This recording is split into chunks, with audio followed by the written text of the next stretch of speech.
Champions ট্রফির সেমিফাইনালের আগে বড় বিড়ম্বনায় পড়তে যাচ্ছে অস্ট্রেলিয়া ও সাউথ আফ্রিকা।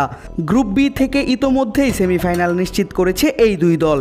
তবে তাদের মধ্যে যে কোনো একটি দলের খেলতে হবে দুবাইতে। অন্যদের সেমিফাইনালের ম্যাচটি হবে পাকিস্তানের মাটিতে। তবে পর্যাপ্ত প্রস্তুতির জন্য দুই দলই সেমিফাইনালের আগে যাচ্ছে দুবাইতে।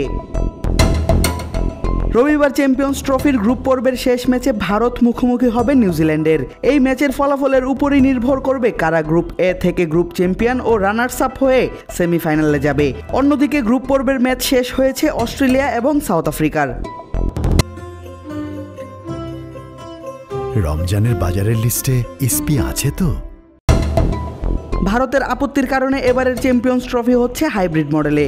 ভারতের সুবিধার কথা চিন্তা করে তাদের সম্ভাব্য সেমিফাইনালিস্ট ধরে নিয়ে একটি সেমিফাইনাল রাখা হয়েছে 4 মার্চ দুবাইতে। ভারত গ্রুপ চ্যাম্পিয়ন বা রানার্স আপ যাই হোক না কেন, তারা 4 মার্চ খেলবে সেমিফাইনাল। অন্য সেমিফাইনাল ম্যাচটি হবে 5 মার্চ লাহোরে। মূলত এ কারণেই বিড়ম্বনায় পড়তে হচ্ছে অস্ট্রেলিয়া ও সাউথ আফ্রিকার।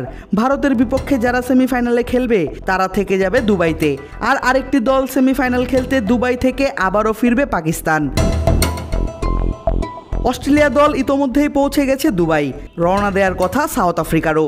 ভারত ও নিউজিল্যান্ডের মধ্যকার ম্যাচ শেষে যেহেতু সেমিফাইনালে কে কোথায় খেলবে তা জানা যাবে, তাই এর আগে দুই দলই দুবাই অনুশীলনে ঘাম ঝরাতে চায়। কারণ দুই দলের কাছেই ভারতের বিপক্ষের ম্যাচটি বাড়তি গুরুত্ব পাচ্ছে। শুধু এখানেই শেষ নয়, ফাইনাল নিয়েও অনিশ্চয়তা থাকবে শেষ পর্যন্ত। কারণ ভারত যদি সেমিফাইনালে জিতে যায় তাহলে 9 মার্চ দুবাইতে অনুষ্ঠিত হবে ফাইনাল।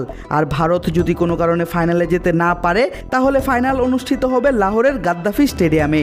ফলে অন্য দলগুলোকে ভারতের সেমিফাইনাল ম্যাচগুলোর দিকে পাখির দৃষ্টিতে তাকিয়ে থাকতে হবে। আদিব আশরাফ, ক্রিক ফ্রেঞ্জি।